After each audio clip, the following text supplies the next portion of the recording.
Hi, ಎಲ್ರಿಗೂ ನಮಸ್ಕಾರ. ನಾನು ನಿಮ್ಮ ಮಹೇಶ್. ಸ್ಪರ್ಧಾಯುಗ ಯೂಟ್ಯೂಬ್ ಚಾನಲ್ಗೆ ಸ್ವಾಗತವನ್ನು ಕೋರ್ತಾ ಬಹಳ ದಿನಗಳಿಂದ ವಿಡಿಯೋಗಳನ್ನು ಮಾಡಿರಲಿಲ್ಲ ಕಾರಣಾಂತರಗಳಿಂದಾಗಿ. ಈಗ ನಾನು ಮತ್ತೆ ವಿಡಿಯೋವನ್ನು ಪ್ರಾರಂಭ ಮಾಡ್ತಾ ಇದ್ದೀನಿ.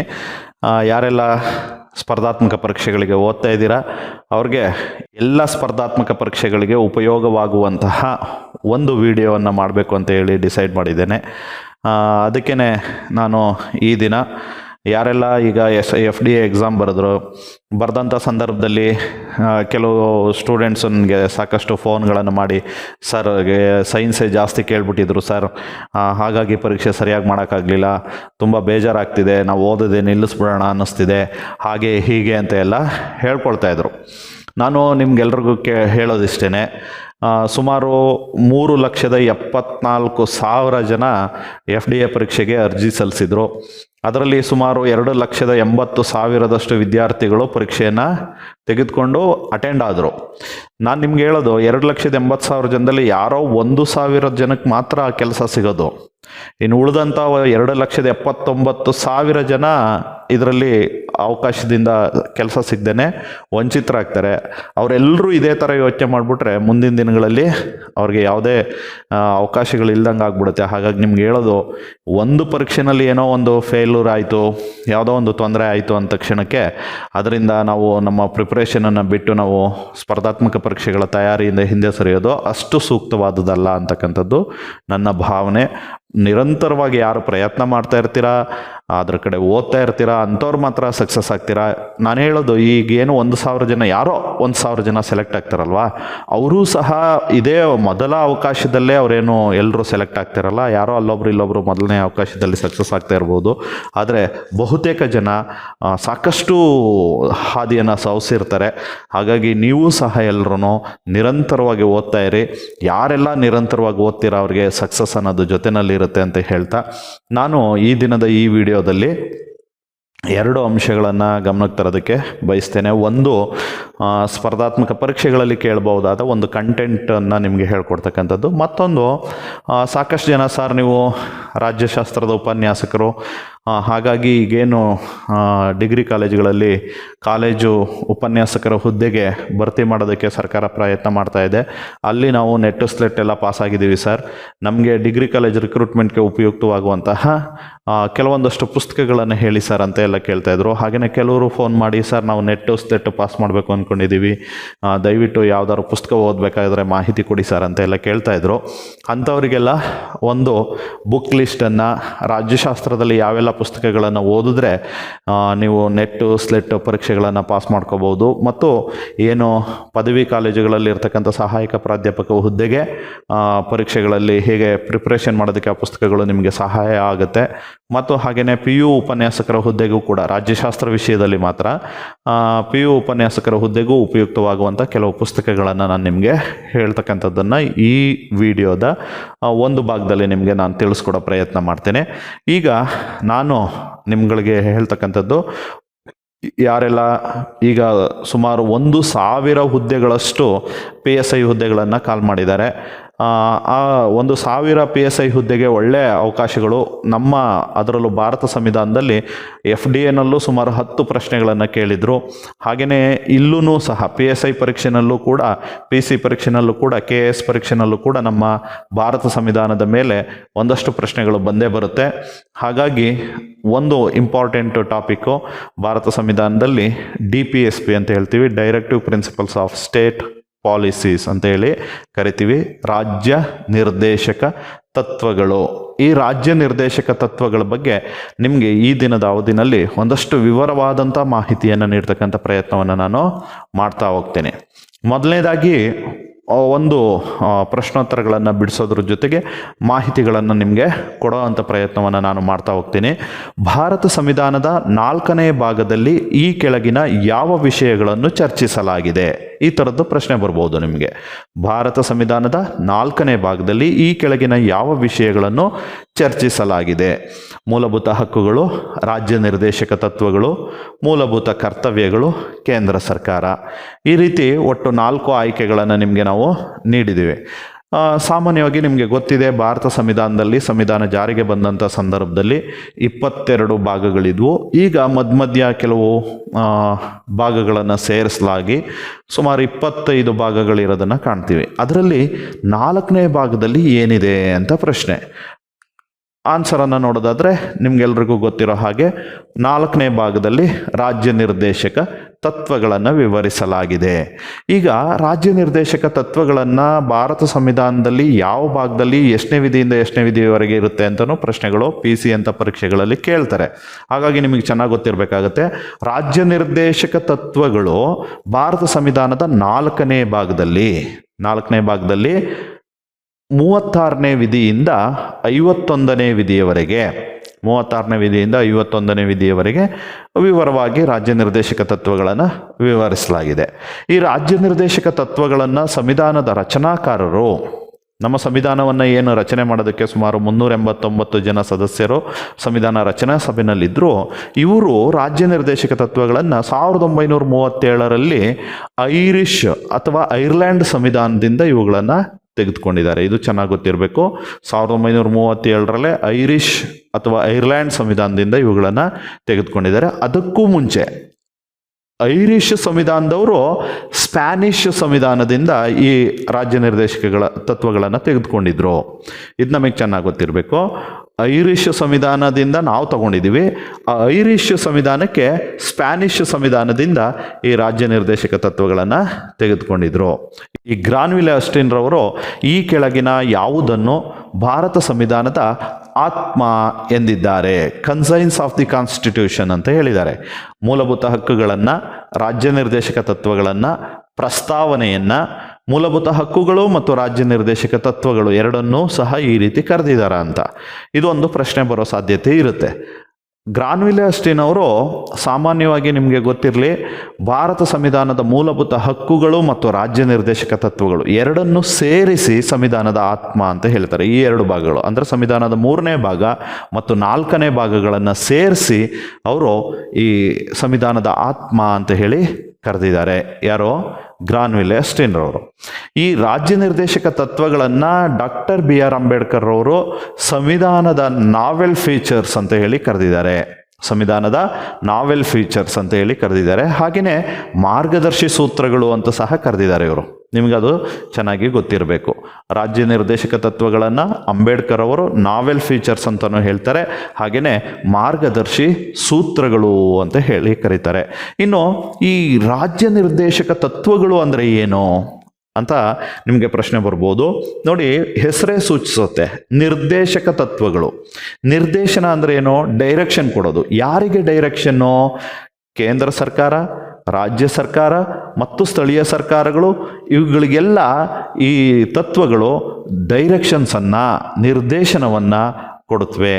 ಹಾಗಾಗಿ ರಾಜ್ಯ ನಿರ್ದೇಶಕ ತತ್ವಗಳು ಅಂತ ಅಂದರೆ ರಾಜ್ಯವು ಕಾನೂನು ಮತ್ತು ನಿಯಮಗಳನ್ನು ಮಾಡುವಾಗ, ಜಾರಿಗೆ ತರುವಾಗ ಈ ನಿಯಮಗಳನ್ನು ಗಮನದಲ್ಲಿಟ್ಕೋಬೇಕು ಅಂತ ಹೇಳ್ತವೆ. ರಾಜ್ಯ ನಿರ್ದೇಶಕ ತತ್ವಗಳನ್ನು ಗಮನದಲ್ಲಿಟ್ಕೊಂಡು ಕೇಂದ್ರ ಸರ್ಕಾರ, ರಾಜ್ಯ ಸರ್ಕಾರ, ಸ್ಥಳೀಯ ಸರ್ಕಾರಗಳು ನಿಯಮ ಮತ್ತು ಕಾನೂನುಗಳನ್ನು ಮಾಡಬೇಕು ಅಂತಕ್ಕಂಥದ್ದು ರಾಜ್ಯ ನಿರ್ದೇಶಕ ತತ್ವಗಳ ಉದ್ದೇಶ. ಇನ್ನು ಸಂವಿಧಾನದ 12 ಮತ್ತು 36ನೇ ವಿಧಿಗಳ ಪ್ರಕಾರ ರಾಜ್ಯ ಅಂದರೆ ಏನು? ಸಂವಿಧಾನದ 12 ಮತ್ತು 36ನೇ ವಿಧಿಗಳ ಪ್ರಕಾರ ರಾಜ್ಯ ಅಂದರೆ ಆಪ್ಷನ್ಸು: ಕೇಂದ್ರ ಸರ್ಕಾರ ಅಂದರೆ ಪಾರ್ಲಿಮೆಂಟ್ ಅಂದರೆ ನಿಮಗೆ ಗೊತ್ತಿದೆ, ಉಭಯ ಸದನಗಳು, ನಮ್ಮ ಲೋಕಸಭೆ ಮತ್ತು ರಾಜ್ಯಸಭೆಗಳು. ಅಲ್ಲಿ ಕಾರ್ಯಾಂಗವೂ ಇರುತ್ತೆ, ಶಾಸಕಾಂಗವೂ ಇರುತ್ತೆ ಸಂಸದೀಯ ವ್ಯವಸ್ಥೆಯಲ್ಲಿ. ಹಾಗೆಯೇ ರಾಜ್ಯ ಸರ್ಕಾರ ಅಂದರೆ ರಾಜ್ಯ ಶಾಸಕಾಂಗ ಮತ್ತು ಕಾರ್ಯಾಂಗ. ಹಾಗೆಯೇ ಸ್ಥಳೀಯ ಸರ್ಕಾರಗಳು, ನಗರ ಸ್ಥಳೀಯ ಸರ್ಕಾರಗಳಿರ್ಬೋದು, ಗ್ರಾಮೀಣ ಸ್ಥಳೀಯ ಸರ್ಕಾರಗಳಿರ್ಬೋದು, ಅಥವಾ NGOಗಳಿರ್ಬೋದು, ಇತ್ಯಾದಿಗಳ ಆಳ್ವಿಕೆಗೆ ಒಳಪಟ್ಟಿರುವಂತಹದ್ದು ಅಥವಾ ಮೇಲಿನ ಎಲ್ಲವೂ ಸರಿ. 12 ಮತ್ತು 36ನೇ ವಿಧಿನಲ್ಲಿ ರಾಜ್ಯ ಅಂದರೆ ಈ ಮೇಲಿನ ಆಯ್ಕೆಗಳಲ್ಲಿ ಯಾವುದು ಸರಿ ಅಂತ ನೋಡೋದಾದರೆ ಮೇಲಿನ ಎಲ್ಲವೂ ಸರಿ. ಅಂದರೆ ನಿಮಗೆ ಗೊತ್ತಿರಲಿ, 12 ಮತ್ತು 36ನೇ ವಿಧಿಯ ಪ್ರಕಾರ ಕೇಂದ್ರ ಸರ್ಕಾರದ ಆಳ್ವಿಕೆಗೆ ಒಳಪಟ್ಟ ಪ್ರದೇಶ ಅಂದರೆ ಕೇಂದ್ರ ಸರ್ಕಾರ ಅಂದರೆ ಪಾರ್ಲಿಮೆಂಟ್ ಅಂದರೆ ಕಾರ್ಯಾಂಗ ಮತ್ತು ಶಾಸಕಾಂಗಗಳನ್ನು ಒಳಗೊಂಡಂತಹ. ರಾಜ್ಯ ಸರ್ಕಾರದ ಆಳ್ವಿಕೆಗೆ ಒಳಪಟ್ಟ ಪ್ರದೇಶ ಅಂದರೆ ರಾಜ್ಯ ಶಾಸಕಾಂಗ ಮತ್ತು ಕಾರ್ಯಾಂಗ. ಹಾಗೆಯೇ ಸ್ಥಳೀಯ ಸರ್ಕಾರಗಳು, ಅದು ಗ್ರಾಮೀಣ ಸ್ಥಳೀಯ ಸರ್ಕಾರಗಳಿರ್ಬೋದು ಅಥವಾ ನಗರ ಸ್ಥಳೀಯ ಸರ್ಕಾರಗಳಿರ್ಬೋದು, NGOಗಳಿಗೆ ಇತ್ಯಾದಿಗಳಿಗೆ ಆಳ್ವಿಕೆಗೆ ಒಳಪಟ್ಟಿರ್ತಕ್ಕಂಥ ಎಲ್ಲ ಪ್ರದೇಶಗಳನ್ನು ರಾಜ್ಯ ಅಂತ ಹೇಳಿ ಈ ಎರಡು ವಿಧಿಗಳಲ್ಲಿ ಕರೆದಿರೋದನ್ನು ನಾವು ಕಾಣಬಹುದು. ಹಾಗಾಗಿ ಮೇಲಿನ ಎಲ್ಲವೂ ಸಹ ಸರಿಯಾದಂಥ ಉತ್ತರವೇ ಆಗುತ್ತೆ. ಇನ್ನು 4ನೇ ಪ್ರಶ್ನೆ, ಡಾಕ್ಟರ್ BR ಅಂಬೇಡ್ಕರ್ ಅವರು ಭಾರತ ಸಂವಿಧಾನ ಯಾವುದನ್ನು ಸೂಚನೆಯ ಸಾಧನಗಳಾಗಿವೆ ಅಥವಾ ಇನ್ಸ್ಟ್ರೂಮೆಂಟ್ ಆಫ್ ಇನ್ಸ್ಟ್ರಕ್ಷನ್ಸ್ ಅಂತ ಹೇಳಿ ಕರೆದಿದ್ದಾರೆ ಅಂತ ಒಂದು ಪ್ರಶ್ನೆ. ಮೂಲಭೂತ ಹಕ್ಕುಗಳನ್ನು, ರಾಜ್ಯ ನಿರ್ದೇಶಕ ತತ್ವಗಳನ್ನು, ಪ್ರಸ್ತಾವನೆಯನ್ನು, ಮೂಲಭೂತ ಹಕ್ಕುಗಳು ಹಾಗೂ ರಾಜ್ಯ ನಿರ್ದೇಶಕ ತತ್ವಗಳನ್ನು ಯಾವುದನ್ನು ಇನ್ಸ್ಟ್ರೂಮೆಂಟ್ ಆಫ್ ಇನ್ಸ್ಟ್ರಕ್ಷನ್ಸ್ ಅಂತ ಹೇಳಿ ಕರೆದಿದ್ದಾರೆ ಅಂಬೇಡ್ಕರ್ ಅಂತ ಹೇಳಿ ಒಂದು ಪ್ರಶ್ನೆ ಇದೆ. ನಿಮಗೆ ಗೊತ್ತಿರಲಿ, ಅಂಬೇಡ್ಕರ್ ಅವರು ರಾಜ್ಯ ನಿರ್ದೇಶಕ ತತ್ವಗಳನ್ನು ಈ ರೀತಿಯಾಗಿ ಕರೆದಿದ್ದಾರೆ, ಇನ್ಸ್ಟ್ರೂಮೆಂಟ್ ಆಫ್ ಇನ್ಸ್ಟ್ರಕ್ಷನ್. ಯಾಕೆ ಆ ಥರ ಕರೆದಿದ್ದಾರೆ ಅಂದರೆ, ಇಂಗ್ಲೆಂಡ್ ಸರ್ಕಾರ 1935 ಭಾರತ ಸರ್ಕಾರ ಕಾಯ್ದೆಯಂತೆ ಆಗಿನ ಭಾರತದ ಗವರ್ನರ್ ಜನರಲ್ಗೆ ನೀಡಿದಂಥ ಒಂದು ಸೂಚನೆಯ ಸಾಧನಗಳಿವು. ಇಂಗ್ಲೆಂಡ್ ಸರ್ಕಾರ 1935 ಭಾರತ ಸರ್ಕಾರದ ಕಾಯ್ದೆಯಂತೆ ಆಗಿನ ಗವರ್ನರ್ ಜನರಲ್ಗೆ ಒಂದು ಸೂಚನೆಗಳನ್ನು ನೀಡಿದರು. ಆ ಸೂಚನೆಗಳೇ ಈಗಿನ ರಾಜ್ಯ ನಿರ್ದೇಶಕ ತತ್ವಗಳು. ಹಾಗಾಗಿ ಇವುಗಳನ್ನು ಇನ್ಸ್ಟ್ರೂಮೆಂಟ್ ಆಫ್ ಇನ್ಸ್ಟ್ರಕ್ಷನ್ಸ್ ಅಂತ ಹೇಳಿ ಕರೀತಾರೆ, ಅಥವಾ ಕನ್ನಡದಲ್ಲಿ ಸೂಚನೆಯ ಸಾಧನಗಳು ಅಂತ ಹೇಳಿ ಕರೀತಾರೆ. ಇವುಗಳು ಶಾಸಕಾಂಗ ಮತ್ತು ಕಾರ್ಯಾಂಗಗಳಿಗೆ ಆಡಳಿತವನ್ನು ನಡೆಸಲು ನೀಡಿರ್ತಕ್ಕಂಥ ಸೂಚನೆಗಳು. ಆಡಳಿತವನ್ನು ಹೇಗೆ ನಡೆಸಬೇಕು ಅನ್ನುವಂತಹ ಸೂಚನೆಗಳಾಗಿವೆ. ಇದು ನಮಗೆಲ್ರಿಗೂ ಗೊತ್ತಿರಬೇಕು. ರಾಜ್ಯ ನಿರ್ದೇಶಕ ತತ್ವಗಳನ್ನು ಸಂವಿಧಾನದಲ್ಲಿ ಅಳವಡಿಸಿರ್ತಕ್ಕಂಥ ಮುಖ್ಯ ಉದ್ದೇಶ ಏನು, ಯಾವ ಕಾರಣಕ್ಕಾಗಿ ಇವುಗಳನ್ನು ಅಳವಡಿಸಿದ್ದಾರೆ ಅನ್ನೋದನ್ನು ನಾವು ತಿಳ್ಕೊಂಡಿರ್ಬೇಕಾಗತ್ತೆ. ಪ್ರಜಾಪ್ರಭುತ್ವ ಇರತಕ್ಕಂಥ ರಾಷ್ಟ್ರಗಳಲ್ಲಿ ಆರ್ಥಿಕ, ಸಾಮಾಜಿಕ, ರಾಜಕೀಯ ಪ್ರಜಾಪ್ರಭುತ್ವವನ್ನು ಅಸ್ತಿತ್ವಕ್ಕೆ ತರುವ ಉದ್ದೇಶವನ್ನು ಇಟ್ಕೊಂಡು ಎಲ್ಲಿ ಡೆಮಾಕ್ರಸಿ ಇದೆ ಆ ಡೆಮಾಕ್ರಸಿನಲ್ಲಿ ಎಕನಾಮಿಕ್, ಸೋಷಿಯಲ್ ಆ್ಯಂಡ್ ಪೊಲಿಟಿಕಲ್ ಡೆಮಾಕ್ರಸಿಯನ್ನು ಅಸ್ತಿತ್ವಕ್ಕೆ ತರತಕ್ಕಂಥ ಮುಖ್ಯ ಉದ್ದೇಶವನ್ನು ಇಟ್ಕೊಂಡು ಈ ರಾಜ್ಯ ನಿರ್ದೇಶಕ ತತ್ವಗಳನ್ನು ಜಾರಿಗೆ ತರಲಾಗಿದೆ ಅಥವಾ ಅಳವಡಿಸಿಕೊಳ್ಳಲಾಗಿದೆ. ಸಂವಿಧಾನದ ಪ್ರಸ್ತಾವನೆಯಲ್ಲೇ, ನಮ್ಮ ದೇಶದ ಸಂವಿಧಾನದ ಪ್ರಸ್ತಾವನೆಯಲ್ಲಿ ಹೇಳಲಾಗಿದೆ, ನ್ಯಾಯ, ಸ್ವಾತಂತ್ರ್ಯ, ಸಮಾನತೆ, ಭ್ರಾತೃತ್ವ ಅಂತ ಅಂಶಗಳನ್ನು ಹೇಳಿದ್ದೀವಿ. ಈ ಎಲ್ಲ ಅಂಶಗಳನ್ನು ಅಸ್ತಿತ್ವಕ್ಕೆ ತರಬೇಕು ಅಂದರೆ ರಾಜ್ಯ ನಿರ್ದೇಶಕ ತತ್ವಗಳನ್ನು ಅಳವಡಿಸ್ಕೋಬೇಕು. ಯಾವ ಆಳುವ ಸರ್ಕಾರಗಳಿರ್ತವೆ ಆ ಸರ್ಕಾರಗಳು ರಾಜ್ಯ ನಿರ್ದೇಶಕ ತತ್ವಗಳನ್ನು ಅಳವಡಿಸ್ಕೊಂಡು ಆಳ್ವಿಕೆಯನ್ನು ಮಾಡಿದ್ದಾದರೆ ಅಲ್ಲಿ ಆ ಒಂದು ರಾಜ್ಯದಲ್ಲಿ ನ್ಯಾಯ, ಸ್ವಾತಂತ್ರ್ಯ, ಸಮಾನತೆ, ಭ್ರಾತೃತ್ವದಂತಹ ಪ್ರಜಾಪ್ರಭುತ್ವದ ಮೂಲ ತತ್ವಗಳು ಅಥವಾ ಆಶಯಗಳು ಈಡೇರೋದಕ್ಕೆ ಸಾಧ್ಯ ಇದೆ.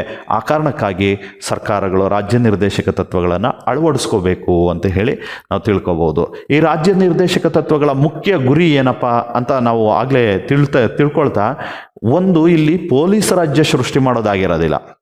ಅದರ ಮುಖ್ಯ ಉದ್ದೇಶ ವೆಲ್ಫೇರ್ ಸ್ಟೇಟನ್ನು ಸೃಷ್ಟಿ ಮಾಡೋದು, ಅಂದರೆ ಕಲ್ಯಾಣ ರಾಜ್ಯವನ್ನು ಸೃಷ್ಟಿ ಮಾಡೋದು. ಆ ಮೂಲಕ ನೈಜಾರ್ಥದಲ್ಲಿ ದೇಶದಲ್ಲಿ ಆರ್ಥಿಕ ಮತ್ತು ಸಾಮಾಜಿಕ ಪ್ರಜಾಪ್ರಭುತ್ವವನ್ನು ಅಸ್ತಿತ್ವಕ್ಕೆ ತರ್ತಕ್ಕಂಥ ಉದ್ದೇಶವನ್ನು ಹೊಂದಿರುತ್ತೆ. ನಾವು 3ನೇ ಭಾಗದಲ್ಲಿ ಒಂದು ಪೊಲಿಟಿಕಲ್ ಡೆಮಾಕ್ರಸಿಯನ್ನು ಜಾರಿಗೆ ತರೋದಕ್ಕೆ ಪ್ರಯತ್ನ ಪಟ್ಟರೆ, 4ನೇ ಭಾಗದಲ್ಲಿ, ಸಂವಿಧಾನದ 4ನೇ ಭಾಗದಲ್ಲಿ ಆರ್ಥಿಕ ಮತ್ತು ಸಾಮಾಜಿಕ ಪ್ರಜಾಪ್ರಭುತ್ವವನ್ನು ಅಸ್ತಿತ್ವಕ್ಕೆ ತರೋದಕ್ಕೆ ಉದ್ದೇಶವನ್ನು ಇಟ್ಕೊಂಡು ಈ ರಾಜ್ಯ ನಿರ್ದೇಶಕ ತತ್ವಗಳನ್ನು ಅಳವಡಿಸಿರೋದನ್ನು ನಾವು ಗಮನಿಸ್ಬೋದು. ಇನ್ನು ಈ ರಾಜ್ಯ ನಿರ್ದೇಶಕ ತತ್ವಗಳನ್ನು ಕಾನೂನು ಮೂಲಕವಾಗಲಿ ಅಥವಾ ನ್ಯಾಯಾಂಗದ ಮೂಲಕವಾಗಲಿ ಇವುಗಳನ್ನು ಅಸ್ತಿತ್ವಕ್ಕೆ ತರೋದಕ್ಕೆ ಸಾಧ್ಯ ಇಲ್ಲ. ಇವುಗಳಿಗೆ ರಾಜ್ಯಗಳು ಇವುಗಳಿಗೆ ಪಾಲಿಸಲೇಬೇಕು ಅಂತಕ್ಕಂತಹ ಕಾನೂನುಗಳನ್ನು ಮಾಡಲಿಕ್ಕಾಗಲಿ ಅಥವಾ ನ್ಯಾಯಾಂಗ ನಿರ್ದೇಶನ ಕೊಡೋದಕ್ಕಾಗಲಿ ಸಾಧ್ಯ ಇಲ್ಲ. ಇನ್ನು 37ನೇ ವಿಧಿ ಏನು ಹೇಳುತ್ತೆ? 36ನೇ ವಿಧಿನಲ್ಲಿ ರಾಜ್ಯ ಅಂದರೆ ಏನು ಅಂತ ಡೆಫಿನಿಷನ್ ಇರೋದನ್ನು ತಿಳ್ಕೊಂಡ್ವಿ. 37ನೇ ವಿಧಿನಲ್ಲಿ ಏನಿದೆ ಅಂತ ನೋಡೋದಾದರೆ, ಸರ್ಕಾರ ಅಥವಾ ದೇಶ ಕಾನೂನುಗಳನ್ನು ಮಾಡುವಾಗ ರಾಜ್ಯ, ಕೇಂದ್ರ, ಸ್ಥಳೀಯ ಸರ್ಕಾರಗಳಂತ ಎಲ್ಲ ತಿಳ್ಕೊಂಡು ಈ ಸರ್ಕಾರಗಳು ಕಾನೂನುಗಳನ್ನು ಮಾಡುವಾಗ ಈ ರಾಜ್ಯ ನಿರ್ದೇಶಕ ತತ್ವಗಳನ್ನು ಗಮನದಲ್ಲಿಡಬೇಕು ಅಂತ ಹೇಳಿ 37ನೇ ವಿಧಿ ನಮಗೆ ತಿಳಿಸ್ಕೊಡುತ್ತೆ. ಇನ್ನು ಮುಂದುವರೆದಂತೆ ರಾಜ್ಯ ನಿರ್ದೇಶಕ ತತ್ವಗಳನ್ನು ಸಂವಿಧಾನದಲ್ಲಿ ಎಷ್ಟು ವಿಧಗಳಾಗಿ ವಿಂಗಡಿಸಲಾಗಿದೆ? ನೀವು ಕೇಳ್ಬೋದು. ಸ್ವಲ್ಪ ತಾಳ್ಮೆಯಿಂದ ಇದಕ್ಕೆ ಆಲೋಚಿಸಿ ಉತ್ತರ ಕೊಡಬೇಕಾಗತ್ತೆ. 4 ವಿಧಗಳಾಗಿ ವಿಂಗಡಿಸಲಾಗಿದೆ, 3 ವಿಧಗಳಾಗಿ ವಿಂಗಡಿಸಲಾಗಿದೆ, 2 ವಿಧಗಳಾಗಿ ವಿಂಗಡಿಸಲಾಗಿದೆ. ಮೇಲಿನ ಯಾವುದೂ ಅಲ್ಲ. ಆನ್ಸರನ್ನು ನೋಡೋದಾದರೆ ಆಲೋಚನೆ ಮಾಡಿ. ರಾಜ್ಯ ನಿರ್ದೇಶಕ ತತ್ವಗಳನ್ನು ಸಂವಿಧಾನದಲ್ಲಿ ಎಷ್ಟು ವಿಧಗಳಾಗಿ ವಿಂಗಡಿಸಲಾಗಿದೆ? ರಾಜ್ಯ ನಿರ್ದೇಶಕ ತತ್ವಗಳನ್ನು ಆನ್ಸರ್ ನೋಡೋದಾದರೆ ಮೇಲಿನ ಯಾವುದು ಅಲ್ಲ ಅನ್ನೋದು ಸರಿಯಾದಂಥ ಉತ್ತರ. ರಾಜ್ಯ ನಿರ್ದೇಶಕ ತತ್ವಗಳನ್ನು ಸಂವಿಧಾನದಲ್ಲಿ ವರ್ಗೀಕರಣ ಮಾಡಲಾಗಿಲ್ಲ. ಆದರೆ ನಾವು ನಮ್ಮ ಅನುಕೂಲಕ್ಕೋಸ್ಕರ ಅಥವಾ ನಾವು ಅವುಗಳ ವಿಷಯಗಳು ಮತ್ತು ಅವುಗಳ ನಿರ್ದೇಶನ ನೀಡ್ತಾ ಇರತಕ್ಕಂಥ ಆಧಾರದ ಮೇಲೆ ಅವುಗಳನ್ನು ಮುಖ್ಯವಾಗಿ 3 ಭಾಗ ನಾವು ಮಾಡ್ಕೊಂಡಿದ್ದೇವೆ ಹೊರತು ಸಂವಿಧಾನದಲ್ಲಿ ಎಲ್ಲೂ ಸಹ ರಾಜ್ಯ ನಿರ್ದೇಶಕ ತತ್ವಗಳ ವರ್ಗೀಕರಣ ಇರೋದನ್ನು ಕಾಣಕ್ಕಾಗಲ್ಲ. ಮೊದಲನೇದಾಗಿ ನಾವು ಆ ಸಮಾಜವಾದಿ ತತ್ವಗಳು, ಗಾಂಧಿ ತತ್ವಗಳು, ಉದಾರವಾದಿ ತತ್ವಗಳು ಅಂತ ಹೇಳಿ ನಾವು ಅವುಗಳ ಆ ವಿಷಯಗಳು ಏನು ಹೇಳುತ್ತೆ, ಯಾವುದೇ ಒಂದು ರಾಜ್ಯ ನಿರ್ದೇಶಕ ತತ್ವ ಹೇಳುವ ವಿಷಯ ಮತ್ತು ಅದು ಯಾವುದಕ್ಕೆ ನಿರ್ದೇಶನವನ್ನು ಕೊಡ್ತಾ ಇದೆ ಅನ್ನೋದರ ಆಧಾರದ ಮೇಲೆ ಇದು ಸಮಾಜವಾದಿ ತತ್ವನ, ಗಾಂಧಿ ತತ್ವನ ಅಥವಾ ಉದಾರವಾದಿ ತತ್ವನ ಅಂತ ಹೇಳಿ ನಾವು ನಿರ್ಧಾರವನ್ನು ಮಾಡ್ಕೊಂಡಿದ್ದೀವಿ. ಇದು ನಮಗೆ ಗೊತ್ತಿರಬೇಕು. ಇನ್ನು ಜನರ ಕಲ್ಯಾಣದ ಹಿತದೃಷ್ಟಿಯಿಂದ ಅವರಿಗೆ ಸಾಮಾಜಿಕ, ಆರ್ಥಿಕ, ರಾಜಕೀಯ ನ್ಯಾಯವನ್ನು ಒದಗಿಸಿ ಅವರಲ್ಲಿರ್ತಕ್ಕಂತಹ ಅಸಮಾನತೆಯನ್ನು ಕಡಿಮೆ ಮಾಡಬೇಕೆಂದು 38ನೇ ವಿಧಿ ತಿಳಿಸುತ್ತೆ. ಯಾವ ಅಸಮಾನತೆಯನ್ನು ಕಡಿಮೆ ಮಾಡಬೇಕು ಅಂತ 38ನೇ ವಿಧಿ ತಿಳಿಸುತ್ತೆ ಅಂತ. ಇಲ್ಲಿ ಆದಾಯ ಮತ್ತು ಸ್ಥಾನಮಾನದ ಅಸಮಾನತೆಯನ್ನು ಕಡಿಮೆ ಮಾಡೋದ, ಸೌಲಭ್ಯಗಳನ್ನು ಒಂದು ಅಸಮಾನತೆ ಇದೆಯಲ್ಲ ಅದನ್ನು ಕಡಿಮೆ ಮಾಡೋದ, ಅಥವಾ ಅವಕಾಶಗಳ ಅಸಮಾನತೆಯನ್ನು ತೆಗೆದುಹಾಕದ, ಅಥವಾ ಮೇಲಿನ ಎಲ್ಲವೂನ ಅಂತ ಹೇಳಿ 38ನೇ ವಿಧಿಯ ಪ್ರಕಾರ ಜನರ ಕಲ್ಯಾಣದ ಹಿತದೃಷ್ಟಿಯಿಂದ ಸಾಮಾಜಿಕ, ಆರ್ಥಿಕ, ರಾಜಕೀಯ ನ್ಯಾಯವನ್ನು ಒದಗಿಸಿ ಅವರಲ್ಲಿರ್ತಕ್ಕಂತಹ ಯಾವ ಅಸಮಾನತೆಯನ್ನು ಕಡಿಮೆ ಮಾಡಬೇಕೆಂದು 38ನೇ ವಿಧಿ ತಿಳಿಸುತ್ತೆ ಅಂತೇಳಿ. ಆನ್ಸರ್ ನೋಡೋದಾದರೆ ನಿಮಗೆ ಈಗಾಗಲೇ ಯೋಚನೆ ಮಾಡಿರ್ತೀರ ಯಾವುದು ಸರಿಯಾದ ಉತ್ತರ ಅಂತ. ಮೇಲಿನ ಎಲ್ಲ ಏನು ಆದಾಯ ಮತ್ತು ಸ್ಥಾನಮಾನದ ಅಸಮಾನತೆ ಇರ್ಬೋದು, ಸೌಲಭ್ಯಗಳ ಅಸಮಾನತೆ ಇರ್ಬೋದು, ಅವಕಾಶಗಳ ಅಸಮಾನತೆ ಇರ್ಬೋದು, ಇವುಗಳ ಎಲ್ಲವನ್ನು ತೆಗೆದುಹಾಕುವ ದೃಷ್ಟಿಯಿಂದನೇ 38ನೇ ವಿಧಿಯನ್ನು ಅಳವಡಿಸಲಾಗಿದೆ. ಅದರ ಮೂಲಕ ಇವುಗಳನ್ನು, ಈ ಅಸಮಾನತೆಗಳನ್ನು ಹೋಗಲಾಡಿಸ್ತಾ ಸಾಮಾಜಿಕ, ಆರ್ಥಿಕ, ರಾಜಕೀಯ ನ್ಯಾಯವನ್ನು ಜನರಿಗೆ ಒದಗಿಸ್ಕೊಡ್ತಕ್ಕಂಥದ್ದು ಈ ರಾಜ್ಯ ನಿರ್ದೇಶಕ ತತ್ವಗಳ ಮುಖ್ಯ ಉದ್ದೇಶ ಆಗಿದೆ. 1978ರಲ್ಲಿ ಸಂವಿಧಾನಕ್ಕೆ 44ನೇ ತಿದ್ದುಪಡಿ ಮಾಡೋದ್ರ ಮೂಲಕ ಈ 38(1) ವಿಧಿಯನ್ನು ಸೇರಿಸಿದ್ದಾರೆ ನಮ್ಮ ಸಂವಿಧಾನಕ್ಕೆ. ಇನ್ನೊಂದು ಸಲ ಹೇಳ್ತೇನೆ, 1978ರಲ್ಲಿ ಸಂವಿಧಾನಕ್ಕೆ 44ನೇ ತಿದ್ದುಪಡಿ ಮಾಡಿ 38(1) ವಿಧಿಯನ್ನು ಸಂವಿಧಾನಕ್ಕೆ ಸೇರಿಸಿದ್ದಾರೆ. ಹಾಗಾದರೆ ಈ 38ನೇ ವಿಧಿ ಏನು ಹೇಳುತ್ತೆ ಅಂತ ನೋಡೋದಾದರೆ, ಸೌಲಭ್ಯಗಳು ಮತ್ತು ಅವಕಾಶಗಳ ಅಸಮಾನತೆಯನ್ನು ತೆಗೆಯೋದಕ್ಕೋಸ್ಕರ ರಾಜ್ಯ ಯಾವಾಗಲೂ ಪ್ರಯತ್ನವನ್ನು ಮಾಡಬೇಕು. ಒಂದು ಫೆಸಿಲಿಟೀಸು, ಮತ್ತೊಂದು ಆಪರ್ಚುನಿಟೀಸು, ಇವೆರಡರಲ್ಲಿರ್ತಕ್ಕಂಥ ಅಸಮಾನತೆಯನ್ನು ತೆಗೆಯೋದಕ್ಕೆ ಸ್ಟೇಟು ಪ್ರಯತ್ನ ಮಾಡಬೇಕು ಅಂತ ಹೇಳಿ 38(1) ವಿಧಿ ಹೇಳುತ್ತೆ. ಇದನ್ನು 1978ರಲ್ಲಿ 44ನೇ ಸಂವಿಧಾನ ತಿದ್ದುಪಡಿ ಮೂಲಕ ಸೇರಿಸಲಾಗಿದೆ. ಇನ್ನು ಮತ್ತೊಂದು ಪ್ರಶ್ನೆ, ಬಡವರಿಗೆ ಉಚಿತ ಕಾನೂನಿನ ನೆರವು, ಇದನ್ನು ಸಂವಿಧಾನದ ಯಾವ ವಿಧಿಯಲ್ಲಿ ತಿಳಿಸಲಾಗಿದೆ ಅಂತ ಒಂದು ಪ್ರಶ್ನೆ. ಸಂವಿಧಾನದ 38ನೇ ವಿಧಿಯಲ್ಲಿ, 38(1) ವಿಧಿಯಲ್ಲಿ, 39ನೇ ವಿಧಿಯಲ್ಲಿ, 39(a) ವಿಧಿಯಲ್ಲಿ, 39(a) ವಿಧಿಯಲ್ಲಿ ಅಂತೇಳಿ ಹೀಗೆ ಒಟ್ಟು 4 ವಿಧಿಗಳನ್ನು ಕೊಡಲಾಗಿದೆ. ಆನ್ಸರನ್ನು ನೋಡೋದಾದರೆ 39(a) ವಿಧಿಯಲ್ಲಿ ಇದರ ಮಾಹಿತಿ ನಮಗೆ ಸಿಗುತ್ತೆ. ಬಡವರಿಗೆ ಉಚಿತ ಕಾನೂನಿನ ನೆರವು. ಈ 39ನೇ ವಿಧಿ ಬಗ್ಗೆ ಒಂದಷ್ಟು ವಿವರವಾಗಿ ತಿಳ್ಕೊಳ್ಳೋಣ. ಈ 39ನೇ ವಿಧಿನಲ್ಲಿ ABCD ಅಂತ ಹೇಳಿ ಸುಮಾರು ಉಪವಿಧಿಗಳು ಬರ್ತವೆ. 38ನೇ ವಿಧಿನಲ್ಲಿ ಮೊದಲನೇದಾಗಿ ಎಲ್ಲ ಪೌರರಿಗೂ ಜೀವನಕ್ಕೆ ಬೇಕಾದ ಸೌಲಭ್ಯಗಳನ್ನು ಒದಗಿಸ್ಕೊಳ್ತಕ್ಕಂಥದ್ದು, ಒಂದು ಮೂಲಭೂತ ಸೌಕರ್ಯಗಳನ್ನು ಒದಗಿಸ್ಕೊಡ್ತಕ್ಕಂಥದ್ದು ಎಲ್ಲ ನಾಗರಿಕರಿಗೆ ಅಂತಕ್ಕಂಥದ್ದು ಮೊದಲನೇದು.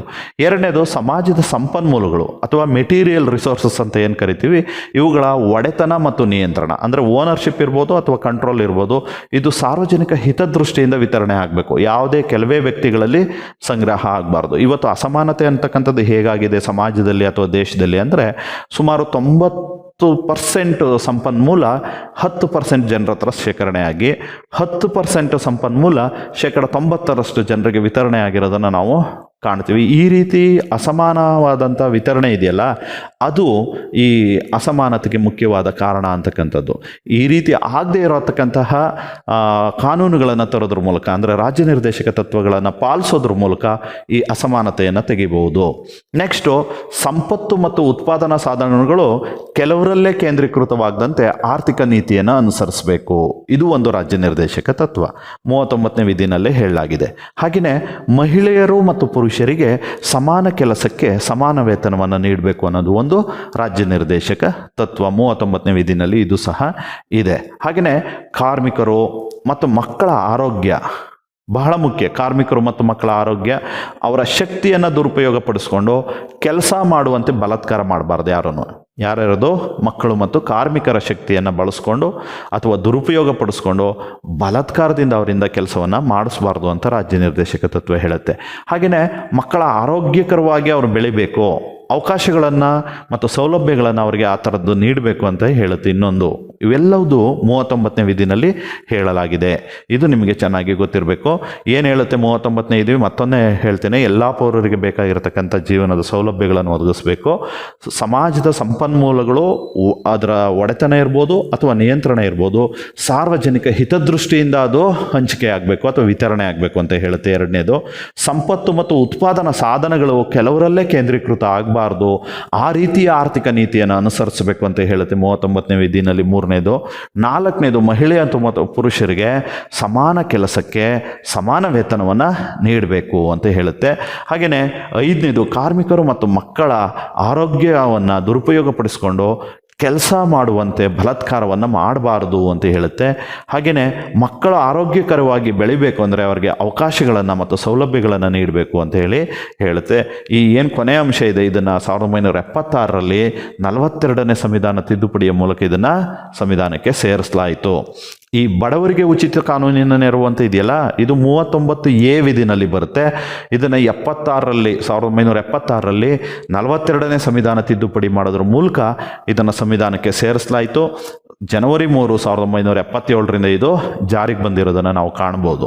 ನೀವೆಲ್ಲರೂ ಚೆನ್ನಾಗಿ ನೆನ್ಪಿಟ್ಕೋಬೇಕಾಗುತ್ತೆ. ಈ ಥರದ್ದನ್ನು ಕೇಳ್ತಾ ಇರ್ತಾರೆ. ಬಡವರಿಗೆ ಉಚಿತ ಕಾನೂನಿನ ನೆರವು ಸಂವಿಧಾನದ ಎಷ್ಟನೇ ವಿಧಿಯಲ್ಲಿ ವಿವರಿಸಲಾಗಿದೆ, ಅಥವಾ ಈ ಬಡವರಿಗೆ ಉಚಿತ ಕಾನೂನಿನ ನೆರವು ಎಂಬ ರಾಜ್ಯ ನಿರ್ದೇಶಕ ತತ್ವವನ್ನು ಸಂವಿಧಾನಕ್ಕೆ ಯಾವ ತಿದ್ದುಪಡಿ, ಅಂದರೆ ಎಷ್ಟನೇ ತಿದ್ದುಪಡಿಯ ಮೂಲಕ ಸೇರಿಸಲಾಯಿತು ಅಥವಾ ಯಾವ ವರ್ಷದಲ್ಲಿ ಸೇರಿಸಲಾಯಿತು, ಈ ಥರದ ಪ್ರಶ್ನೆಗಳು ಬರ್ತಾ ಇರ್ತವೆ.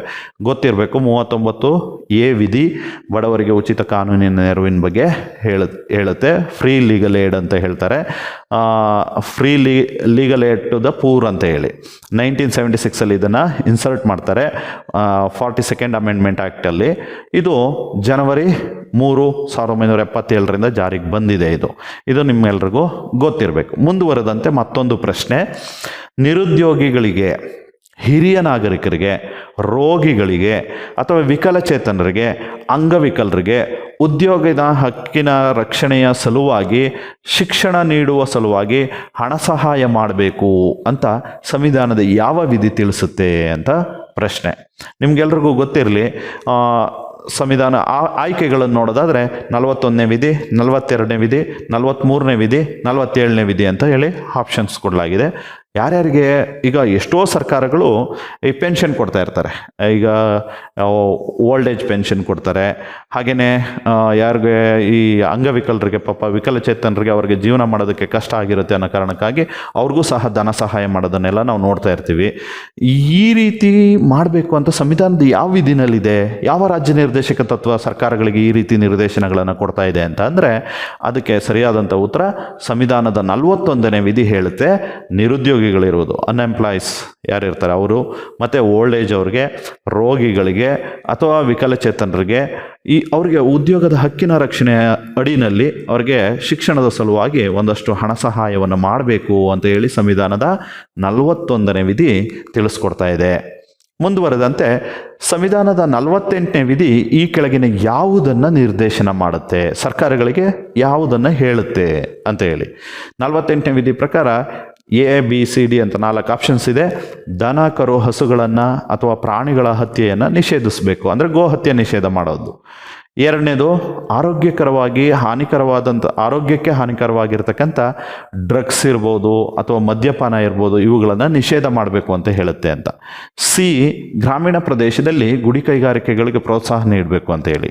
ಡಿ, ಗ್ರಾಮ ಪಂಚಾಯಿತಿಗಳನ್ನು ಸ್ಥಾಪಿಸ್ಬೇಕು. ಈಗ ಏನು ಹೇಳ್ತಾ ಇದ್ದೀವಿ ಇವೆಲ್ಲ ಗಾಂಧಿ ತತ್ವಗಳಲ್ಲಿ ಬರ್ತಕ್ಕಂಥವು. ಗಾಂಧಿ ತತ್ವಗಳು ಅಂತ ಅಂದರೆ ಗಾಂಧೀಜಿಯವರು ಅನುಸರಿಸಿದ ತತ್ವಗಳನ್ನೇ ನಾವು ಗಾಂಧಿ ತತ್ವಗಳು ಅಂತ ಹೇಳಿ ಕರಿತೀವಿ. ಆನ್ಸರನ್ನು ನೋಡೋದಾದರೆ ಈ ಗೋಹತ್ಯೆ ನಿಷೇಧ ಅಂತಕ್ಕಂಥದ್ದು ಈ 48ನೇ ವಿಧಿನಲ್ಲಿ ಬರುತ್ತೆ. ಅದ್ರ ಬಗ್ಗೆನೇ ಇಲ್ಲಿ ಹೇಳಲಾಗಿದೆ. ಇನ್ನು ಗಾಂಧಿ ತತ್ವಗಳು ಮುಖ್ಯವಾಗಿ ನೋಡಿ, ಗಾಂಧೀಜಿಯವರು ರಾಷ್ಟ್ರೀಯ ಚಳುವಳಿಯ ಸಂದರ್ಭದಲ್ಲಿ ಅನುಸರಿಸಿದಂಥ ಕಾರ್ಯಕ್ರಮಗಳನ್ನು ಈ ತತ್ವಗಳು ಒಳಗೊಂಡಿದ್ವು. ಅವರು ಏನೆಲ್ಲ ಕಾರ್ಯಕ್ರಮಗಳನ್ನು ಹಾಕ್ಕೊಂಡ್ರೋ ಆ ಕಾರ್ಯಕ್ರಮಗಳಲ್ಲಿ ಈ ತತ್ವಗಳಿದ್ವು. ಹಾಗಾಗಿ ಇವುಗಳನ್ನು, ಅವರ ಆಶಯವನ್ನು, ಅವರ ಒಂದು ಗಾಂಧೀಜಿಯವರ ತತ್ವಗಳನ್ನು ಸಂವಿಧಾನದಲ್ಲಿ ಅಳವಡಿಸೋದ್ರ ಮೂಲಕ ಅವುಗಳನ್ನು ಗಾಂಧಿ ತತ್ವಗಳು ಅಂತ ಕರಿತೀವಿ. ಉದಾಹರಣೆಗೆ 40ನೇ ವಿಧಿ ಪ್ರಕಾರ, ಸಂವಿಧಾನದ 40ನೇ ವಿಧಿ ನಿಮಗೆಲ್ರಿಗೂ ಗೊತ್ತಿರೋ ಹಾಗೆ, ಗ್ರಾಮ ಪಂಚಾಯಿತಿಗಳನ್ನು ಸ್ಥಾಪಿಸುವ ಮೂಲಕ ಅವುಗಳಿಗೆ ಅಗತ್ಯ ಅಧಿಕಾರಗಳನ್ನು ನೀಡುವುದ್ರ ಮೂಲಕ ಗ್ರಾಮೀಣ ಆಡಳಿತದ ಕೇಂದ್ರಗಳಾಗಿ ಕಾರ್ಯನಿರ್ವಹಿಸುವಂತೆ ಈ ಗ್ರಾಮ ಪಂಚಾಯಿತಿಗಳನ್ನು ಮಾಡಬೇಕು ಅಂತ ಹೇಳಿ ಗಾಂಧಿ ಬಯಸಿದ್ರು. ಅದರಂತೆ ಇವತ್ತು 40ನೇ ವಿಧಿನಲ್ಲಿ ಗ್ರಾಮ ಪಂಚಾಯಿತಿಗಳ ಸ್ಥಾಪನೆಗೆ ಅವಕಾಶವನ್ನು ನೀಡಲಾಗಿದೆ. ಇನ್ನು 43ನೇ ವಿಧಿ ಪ್ರಕಾರ ಗ್ರಾಮೀಣ ಪ್ರದೇಶದಲ್ಲಿ ಗುಡಿ ಕೈಗಾರಿಕೆಗಳಿಗೆ ಪ್ರೋತ್ಸಾಹ ನೀಡಬೇಕು. ಇವತ್ತೇನು ನಗರೀಕರಣ ಆಗ್ಬಿಟ್ಟಿದೆ, ಬೆಂಗಳೂರಲ್ಲಿ 1,10,00,000 ಜನಸಂಖ್ಯೆ ಆಗ್ಬಿಟ್ಟಿದೆ, ಏನು ಬೊಬ್ಬೆ ಹೊಡಿತಿದಾರಲ್ಲ, ಈ ಬೊಬ್ಬೆ ಹೊಡೆಯೋದು ಬೇಡ ಅಂತಾನೆ ಗಾಂಧಿ ಆ ಕಾಲಕ್ಕೆ ಹೇಳಿದ್ರು. ಗ್ರಾಮೀಣ ಪ್ರದೇಶದಲ್ಲಿರ್ತಕ್ಕಂಥ ಗುಡಿ ಕೈಗಾರಿಕೆಗಳಿಗೆ ಪ್ರೋತ್ಸಾಹ ನೀಡಬೇಕು. ನಾವು ಅಲ್ಲಿ ಜನ ಅವರ ಗ್ರಾಮಗಳಲ್ಲೇ ಕೈಗಾರಿಕೆಗಳನ್ನು ಮಾಡ್ತಕ್ಕಂತಹ ಅವಕಾಶಕ್ಕೆ ಕಲ್ಪಿಸ್ಕೊಡ್ಬೇಕು ಸರ್ಕಾರಗಳು ಅಂತ ಹೇಳಿದರು. ಅದನ್ನು 43ನೇ ವಿಧಿನಲ್ಲಿ ನಾವು ಸೇರಿಸ್ಕೊಂಡಿದ್ದೀವಿ. ಗ್ರಾಮೀಣ ಪ್ರದೇಶದಲ್ಲಿ ಗುಡಿ ಕೈಗಾರಿಕೆಗಳಿಗೆ ಪ್ರೋತ್ಸಾಹ ಕೊಡಬೇಕು ಅಂತ ರಾಜ್ಯ ನಿರ್ದೇಶಕ ತತ್ವ ಹೇಳುತ್ತೆ. ಮತ್ತೊಂದು ಬಹಳ ಮುಖ್ಯವಾದಂಥದ್ದು, ಇತ್ತೀಚೆಗೆ 2011ರಲ್ಲಿ 43B ವಿಧಿನಲ್ಲಿ ಈ ಸಹಕಾರ ಸಂಘಗಳನ್ನು ಸ್ಥಾಪಿಸ್ಕೊಳ್ಳೋದಕ್ಕೆ, ಸ್ವತಂತ್ರವಾಗಿ ಕಾರ್ಯನಿರ್ವಹಿಸೋದಕ್ಕೆ ಅವಕಾಶ ಮಾಡುವಂತಹ ಒಂದು ವಿಧಿಯನ್ನು ಸೇರಿಸಲಾಯಿತು. 2011ರಲ್ಲಿ ಸಂವಿಧಾನಕ್ಕೆ 97ನೇ ತಿದ್ದುಪಡಿ ಮಾಡಿ ಈ ವಿಧಿಯನ್ನು 43B ವಿಧಿಯನ್ನು ಸೇರಿಸಲಾಯಿತು. ಏನು ಹೇಳುತ್ತೆ 43B? ಸಹಕಾರ ಸಂಘಗಳನ್ನು ಸ್ಥಾಪಿಸ್ಕೊಳ್ಳೋದು, ಅವುಗಳ ಆಡಳಿತ ಕೂಡ ಪ್ರಜಾಸತ್ತಾತ್ಮಕವಾಗಿರಬೇಕು, ಡೆಮಾಕ್ರೆಟಿಕ್ ಆಗಿ ಅದರದ್ದು ಅಡ್ಮಿನಿಸ್ಟ್ರೇಷನ್ನು ನೋಡ್ಕೋಬೇಕು ಅಂತ ಹೇಳುತ್ತೆ. ಇನ್ನು 46ನೇ ವಿಧಿ ಏನು ಹೇಳುತ್ತೆ? ಪರಿಶಿಷ್ಟ ಜಾತಿ, ಪರಿಶಿಷ್ಟ ಪಂಗಡ ಹಾಗೆಯೇ ಹಿಂದುಳಿದ ವರ್ಗಗಳ ಶೈಕ್ಷಣಿಕ ಮತ್ತು ಆರ್ಥಿಕ ಹಿತಾಸಕ್ತಿಗಳನ್ನು ಗಮನದಲ್ಲಿಟ್ಕೊಂಡು ಅವುಗಳಲ್ಲಿನ ಅಸಮಾನತೆಗಳನ್ನು, ಶೋಷಣೆಯನ್ನು ತಡೆಯೋದಕ್ಕೆ ಅವಕಾಶ ಇರಬೇಕು ಅಂತ ಹೇಳುತ್ತೆ. ಯಾವ್ಯಾವುದು? SC, ST, OBC ಏನು ವರ್ಗಗಳಿದೆ, ಈ ವರ್ಗಗಳ ಶೈಕ್ಷಣಿಕ ಮತ್ತು ಆರ್ಥಿಕ ಹಿತಾಸಕ್ತಿಗಳನ್ನು ಗಮನದಲ್ಲಿಟ್ಕೊಂಡು ಅಸಮಾನತೆಗಳನ್ನು ತೆಗೆಯೋದಕ್ಕೆ, ಶೋಷಣೆಯನ್ನು ಹೋಗಲಾಡಿಸೋದಕ್ಕೆ ಸರ್ಕಾರಗಳು ಪ್ರಯತ್ನ ಮಾಡಬೇಕು ಅಂತಕ್ಕಂಥದ್ದನ್ನು ತಿಳಿಸ್ಕೊಡುತ್ತೆ. ಹಾಗೆಯೇ ಇದು ಕೂಡ ಗಾಂಧಿ ತತ್ವಗಳಲ್ಲಿ ಒಂದು. 47ನೇ ವಿಧಿ ಸಹ ಬಹಳ ಮುಖ್ಯವಾದಂಥದ್ದು. ಇದರ ಆಧಾರದ ಮೇಲೆ ಸಾಕಷ್ಟು ರಾಜ್ಯಗಳು ಇವತ್ತು ಮದ್ಯಪಾನ ನಿಷೇಧ ಮಾಡಿರೋದನ್ನು ಅಥವಾ ಡ್ರಗ್ಸ್ಗಳನ್ನು ಬ್ಯಾನ್ ಮಾಡಿರೋದನ್ನು ನಾವು ಕಾಣ್ಬೋದು. ಆರೋಗ್ಯಕ್ಕೆ ಹಾನಿಕರವಾದಂಥ ಮದ್ಯಪಾನ ಮತ್ತು ಡ್ರಗ್ಸ್ಗಳ ಸೇವನೆಯನ್ನು ನಿಷೇಧಿಸಬೇಕು ಅಂತ ಹೇಳಿ 47ನೇ ವಿಧಿ ನಮಗೆ ತಿಳಿಸ್ಕೊಡುತ್ತೆ. ಇನ್ನು 48ನೇ ವಿಧಿ, ಈಗ ಪ್ರಶ್ನೆ ನಿಮಗೆ ಹೇಳ್ತಾ ಇದ್ದೆ, ಅದು ಏನು ಗೋಹತ್ಯೆ ನಿಷೇಧ ಬಗ್ಗೆ ನಮಗೆ ಮಾಹಿತಿಯನ್ನು ನೀಡುತ್ತೆ. ಇನ್ನು ನ್ಯಾಯಾಂಗವನ್ನು ಕಾರ್ಯಾಂಗದಿಂದ ಬೇರ್ಪಡಿಸೋದ್ರ ಬಗ್ಗೆ ಸಂವಿಧಾನದ ಯಾವ ವಿಧಿ ನಮಗೆ ತಿಳಿಸುತ್ತೆ ಅಂತ ಹೇಳಿ, 44ನೇ ವಿಧಿನ, 48ನೇ ವಿಧಿನ, 50ನೇ ವಿಧಿನ, 51ನೇ ವಿಧಿ ತಿಳಿಸ್ಕೊಡುತ್ತಾ ಅಂತ ನೋಡೋದಾದರೆ ಇದಕ್ಕೆ ಆನ್ಸರು 50ನೇ ವಿಧಿ ನ್ಯಾಯಾಂಗವನ್ನು ಕಾರ್ಯಾಂಗದಿಂದ ಬೇರ್ಪಡಿಸೋದ್ರ ಬಗ್ಗೆ ನಮಗೆ ತಿಳಿಸ್ಕೊಡುತ್ತೆ. ನೋಡಿ, ಇವುಗಳನ್ನು ಉದಾರವಾದಿ ತತ್ವಗಳು ಅಂತ ಹೇಳ್ತೀವಿ. ಈಗೇನು ವಿಧಿಗಳು ಹೇಳ್ಕೊಂಡು ಬಂದೆ ಅವೆಲ್ಲವುದು ಉದಾರವಾದಿ ತತ್ವಗಳಲ್ಲಿ. ನೋಡಿ, ಉದಾಹರಣೆಗೆ 44ನೇ ವಿಧಿ, ದೇಶದ ಎಲ್ಲ ಪ್ರಜೆಗಳಿಗೆ ಅನ್ವಯವಾಗುವ ಏಕರೂಪ ನಾಗರಿಕ ಸಂಹಿತೆಯನ್ನು ಜಾರಿಗೆ ತರಬೇಕು ಅಂತ ಹೇಳುತ್ತೆ. 44ನೇ ವಿಧಿ ಬಹಳ ಇಂಪಾರ್ಟೆಂಟು, ಕೇಳ್ತಾ ಇರ್ತಾರೆ ಅವಾಗವಾಗ ಪರೀಕ್ಷೆಗಳಲ್ಲಿ. 44ನೇ ವಿಧಿ ಏನು ಹೇಳುತ್ತೆ? ಏಕರೂಪ ನಾಗರಿಕ ಸಂಹಿತೆ ಬಗ್ಗೆ ಹೇಳುತ್ತೆ. 45ನೇ ವಿಧಿ ಇದು ಬಹಳ ಇಂಪಾರ್ಟೆಂಟು. ಇದನ್ನು 2002ರವರೆಗೆ ಇದು ಬೇರೆ ರೀತಿ ಇತ್ತು, ಆ ನಂತರವೇ ಬೇರೆ ರೀತಿಯಾಗಿ ಪರಿವರ್ತನೆ ಆಗಿದೆ, ಬದಲಾವಣೆ ಆಗಿದೆ 45ನೇ ವಿಧಿನಲ್ಲಿ. ಈಗ ಪ್ರಸ್ತುತ 45ನೇ ವಿಧಿನಲ್ಲಿ ಏನಿದೆ ಅಂದರೆ 6 ವರ್ಷದವರೆಗಿನ ವಿದ್ಯಾರ್ಥಿಗಳು ಅಂದರೆ ಮಕ್ಕಳಿಗೆ ಲಾಲನೆ ಪಾಲನೆ ಮಾಡುವುದು ಅನ್ನೋದನ್ನು 2002ರಲ್ಲಿ ಇದನ್ನು ಬದಲಾವಣೆ ಮಾಡಿ ಸೇರಿಸಲಾಯಿತು. ಎಷ್ಟನೇ ವರ್ಷದವರೆಗೆ? 6 ವರ್ಷದವರೆಗಿನ ವಿದ್ಯಾರ್ಥಿಗಳಿಗೆ. ಎಷ್ಟನೇ ತಿದ್ದುಪಡಿ ಮೂಲಕ? 86ನೇ ತಿದ್ದುಪಡಿ 2002ರಲ್ಲಿ ಮಾಡಿ 6 ವರ್ಷದ ಒಳಗಿನ ಮಕ್ಕಳಿಗೆ ಲಾಲನೆ ಪಾಲನೆ ಮಾಡೋದು ಅಂತಕ್ಕಂಥದ್ದನ್ನು ಸೇರಿಸಿದ್ದಾರೆ, ಸರ್ಕಾರದ ಜವಾಬ್ದಾರಿಗಳು ಅಂತ. ಹಾಗೆಯೇ ಅದಕ್ಕೆ ಮುಂಚೆ ಏನಿತ್ತು ಹಾಗಾದರೆ ಅದರಲ್ಲಿ ಅಂತ ಅಂದರೆ 14 ವರ್ಷದವರೆಗಿನ ಮಕ್ಕಳಿಗೆ ಉಚಿತ ಕಡ್ಡಾಯ ಸಾರ್ವತ್ರಿಕ ಶಿಕ್ಷಣ. ಇವತ್ತೇನು 21A ಮೂಲಭೂತ ಹಕ್ಕಾಗಿ ಪರಿವರ್ತನೆ ಆಗಿದೆ ಇದು, ಅದು ಮೊದಲು 45ನೇ ವಿಧಿನಲ್ಲಿ ಇತ್ತು, ರಾಜ್ಯ ನಿರ್ದೇಶಕ ತತ್ವವಾಗಿತ್ತು ಅನ್ನೋದನ್ನು ಮರಿಬಾರದು. ಇನ್ನು 48ನೇ ವಿಧಿ ಪ್ರಕಾರ ಕೃಷಿ ಮತ್ತು ಪಶುಸಂಗೋಪನೆಯನ್ನು ವೈಜ್ಞಾನಿಕವಾಗಿ ವ್ಯವಸ್ಥೆ ಮಾಡಬೇಕು. ಸರ್ಕಾರಗಳು ಕೃಷಿ ಮತ್ತು ಪಶುಸಂಗೋಪನೆಯನ್ನು ಸೈಂಟಿಫಿಕ್ ಆಗಿ ಅದನ್ನು ಆರ್ಗನೈಸ್ ಮಾಡಬೇಕು ಅಂತ ಹೇಳಿ ಈ ರಾಜ್ಯ ನಿರ್ದೇಶಕ ತತ್ವ ತಿಳಿಸ್ಕೊಡುತ್ತೆ.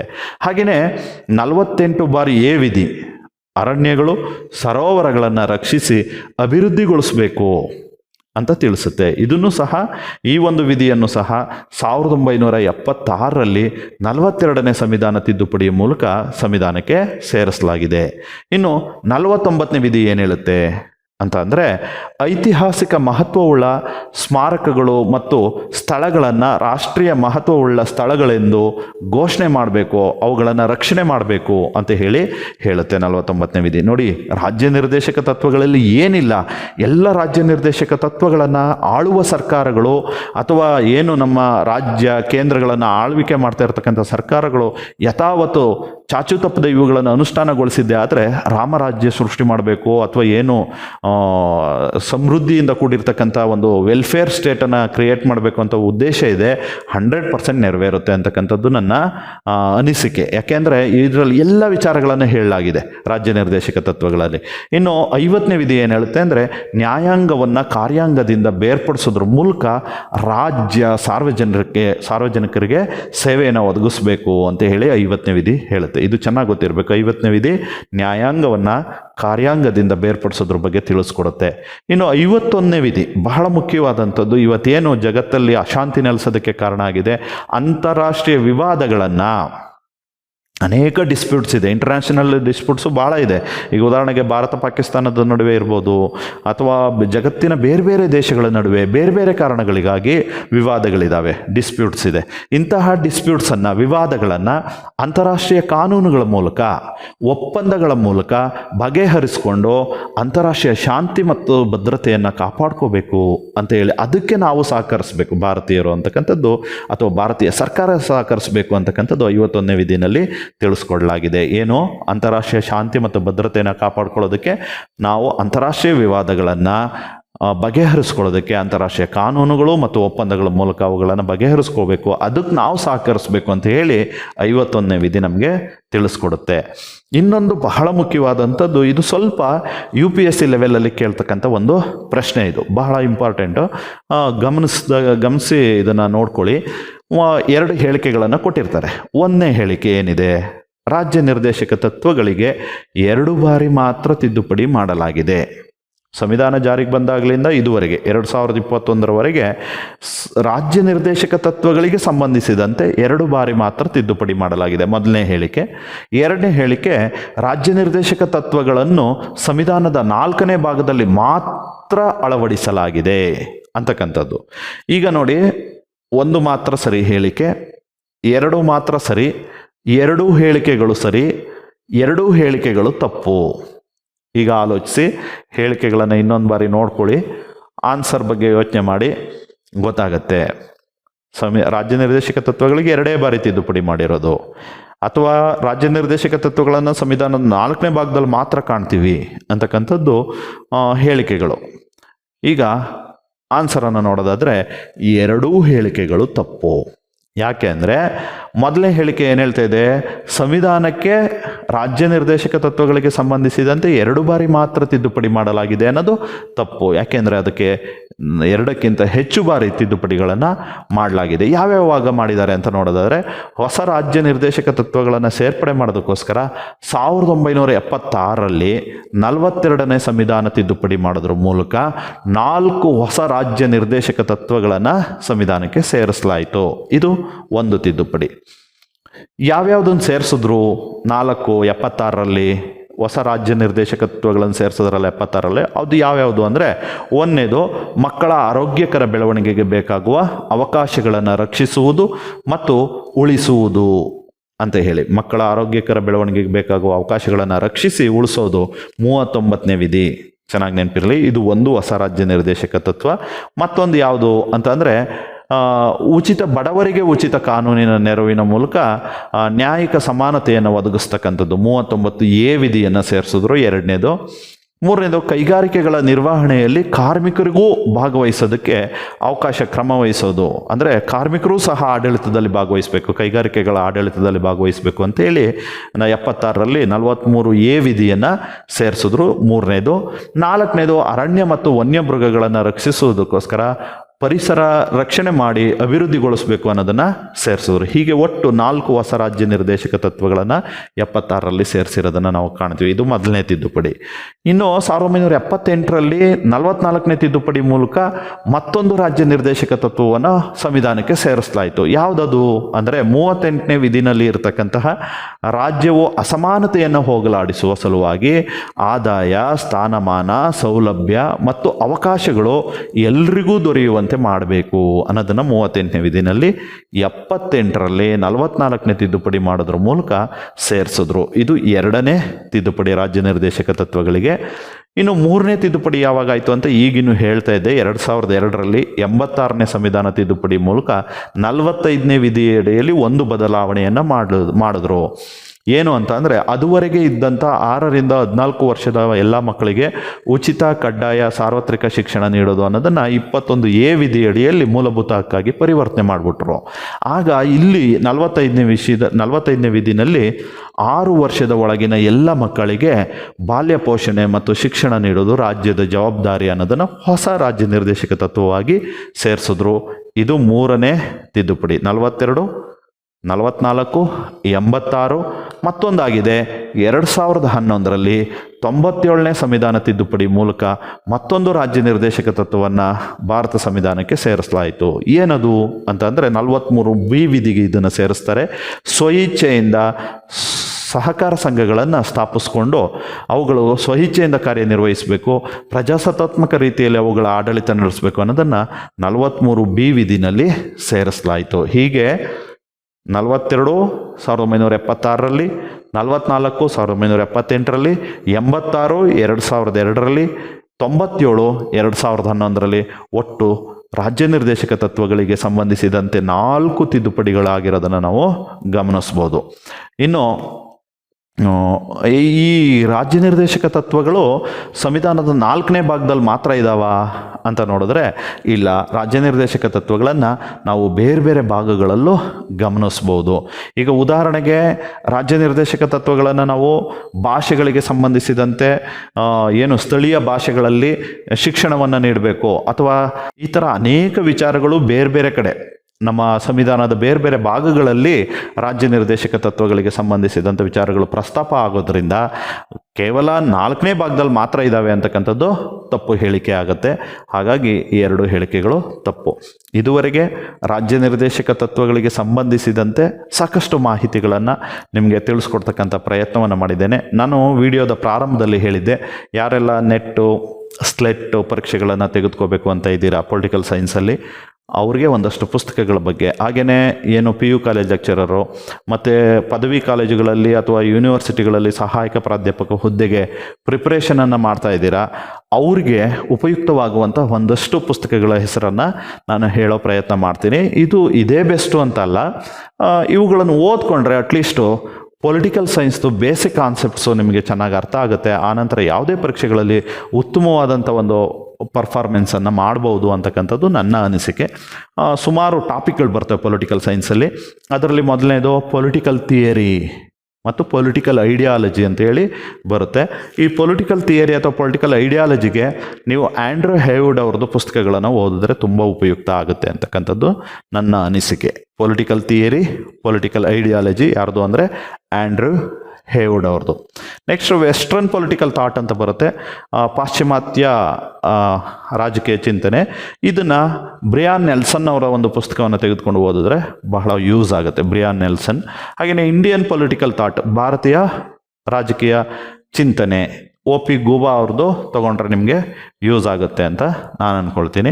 ಹಾಗೆಯೇ ಕಂಪ್ಯಾರಿಟಿವ್ ಪೊಲಿಟಿಕಲ್ ಅನಾಲಿಸಿಸ್ ಅಂತ ಬರುತ್ತೆ, ಹೋಲಿಕಾ ರಾಜಕೀಯದ ಏನು ವಿಶ್ಲೇಷಣೆ, ಇದು JC ಜೊಹಾರಿ ಅವ್ರದ್ದು, ಕಂಪ್ಯಾರಿಟಿವ್ ಪೊಲಿಟಿಕಲ್ ಅನಾಲಿಸಿಸ್ JC ಜೊಹಾರಿ.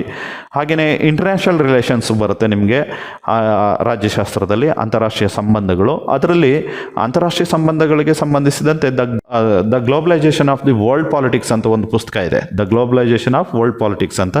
ಇದು ಸ್ವಲ್ಪ ಏನಾಗಿದೆ, ಅಪ್ಡೇಟ್ ಆಗಿಲ್ಲ. ನೀವು ಅದನ್ನು ಅಪ್ಡೇಟ್ ಮಾಡ್ಕೋಬೇಕಾಗತ್ತೆ. ಬಟ್ ನಿಮಗೆ ಬೇಸಿಕ್ ಇನ್ಫಾರ್ಮೇಷನ್ ಇದರಲ್ಲಿ ಇರುತ್ತೆ. ಬೈಲಿಸ್ ಅಂಡ್ ಸ್ಮಿತ್ ಅಂತ ಹೇಳಿ ಒಂದು ಪುಸ್ತಕ ಇದೆ ಅವ್ರದ್ದು, ಆ ಒಂದು ಪುಸ್ತಕವನ್ನು ತಗೊಂಡು ಓದಿದ್ರೆ ಯೂಸ್ ಆಗುತ್ತೆ. ಹಾಗೆಯೇ ಒಂದು ಬಹಳ ಮುಖ್ಯವಾದಂಥ ಮತ್ತೊಂದು ಟಾಪಿಕ್ಕು ಪೊಲಿಟಿಕಲ್ ಸೈನ್ಸಲ್ಲಿ ಬರ್ತಕ್ಕಂಥದ್ದು ವಿದೇಶಾಂಗ ನೀತಿ, ಇಂಡಿಯಾಸ್ ಫಾರಿನ್ ಪಾಲಿಸಿ, ಭಾರತದ ವಿದೇಶಾಂಗ ನೀತಿ. ಅದರಲ್ಲೂ VK ಖನ್ನಾ ಅವರ ಪುಸ್ತಕವನ್ನು ನೀವು ರೆಫರ್ ಮಾಡಿದ್ರೆ ಯೂಸ್ ಆಗುತ್ತೆ. ಹಾಗೆಯೇ ಪೊಲಿಟಿಕಲ್ ಇನ್ಸ್ಟಿಟ್ಯೂಷನ್ಸ್ ಇನ್ ಇಂಡಿಯಾ ಅಂದರೆ ರಾಜಕೀಯ ಸಂಸ್ಥೆಗಳು, ಭಾರತದಲ್ಲಿ ರಾಜಕೀಯ ಸಂಸ್ಥೆಗಳು, ಅದು ಬಹಳ ಮುಖ್ಯವಾದಂಥದ್ದು. ಲಕ್ಷ್ಮೀಕಾಂತ್ ಅವರ ಪುಸ್ತಕವನ್ನು ಓದಿದ್ರೆ ಸಾಕು. ಹಾಗೆಯೇ ಪಬ್ಲಿಕ್ ಅಡ್ಮಿನಿಸ್ಟ್ರೇಷನ್ನು, ಸಾರ್ವಜನಿಕ ಆಡಳಿತಕ್ಕೆ ಸಂಬಂಧಿಸಿದಂತೆ ಸಾಕಷ್ಟು ಪುಸ್ತಕಗಳಿದ್ದಾವೆ. ಆವಸ್ತಿ ಅಂಡ್ ಮಹೇಶ್ವರಿ ಅವರದು, ಮೋಹಿತ್ ಭಟ್ಟಾಚಾರ್ಯ ಅವರ ಪುಸ್ತಕ ಇರ್ಬೋದು, ಲಕ್ಷ್ಮೀಕಾಂತ್ ಅವರ ಪುಸ್ತಕ ಇರ್ಬೋದು. ಪಬ್ಲಿಕ್ ಅಡ್ಮಿನಿಸ್ಟ್ರೇಷನ್ಗೆ ಈ ಮೂರರಲ್ಲಿ ಮೂರು ಜನ ಲೇಖಕರಲ್ಲಿ ಯಾವುದಾದ್ರೂ ತಗೊಂಡು ನೀವು ಓದ್ಬೋದು.